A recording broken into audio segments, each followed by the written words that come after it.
Ayan, stipton. Kayurin natin. So, keep muna natin yan. Kayurin natin siya. Gusto mong malaki, ganyan. Gusto mong maliit, ganyan. Gusto mong, ayan, pang balat-balat eh. Ayan, double purpose. Marami na palang purpose. Ayan. Ay, maingat kayo mga kananan pag dahil sa ito. Kasi,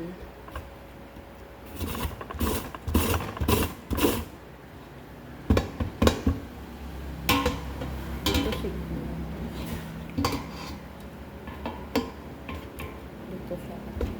Pero ingat kayo.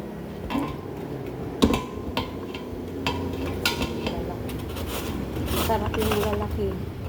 Yung lalaking puwis dito sa kaya.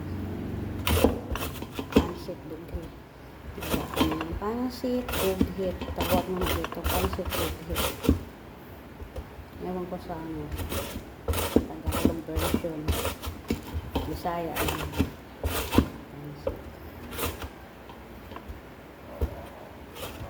Kapagas na binanggot. Ayan. Malalaki siya. Ayan. Pagkakamit siya. Solve na yung ulam. Walang kahasel-hasel. Tapos karisa ng buwad bulinaw. Ayun. Lagyan ng inikos-nikos ito mga ganito. Ganyan. Ganyan asin. Kahit ano. Soy sauce. Isa siya.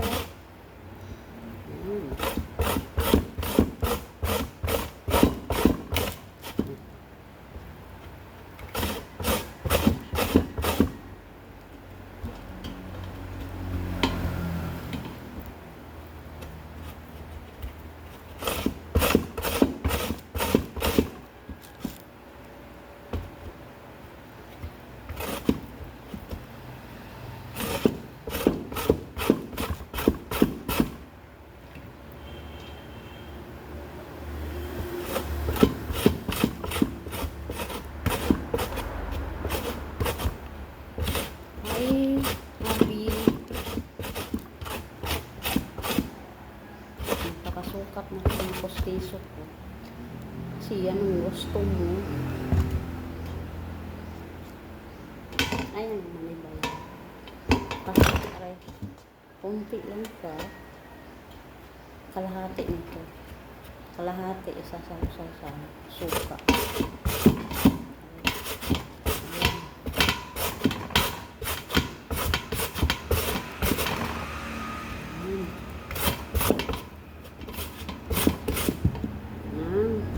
Praise from the backward. Kananay. Nasa ano kayo? Probinsya.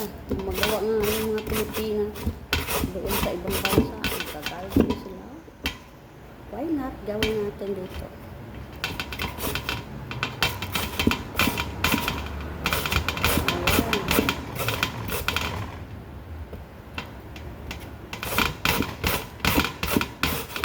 Dito pa ang mura ng kakain. Bibili ka ng 20 na gulay. Balot 20. Oo. Kahit na rin. Kakain ka na. Tipid. Kasi marami pang bills. Electric bills. Bill. Nasa bayuan. Ayan. Gagawin ko nito. Kasi itong kalahati, kainin ko, snack ko siya. O, diba? Double purpose. Bye mga kananay.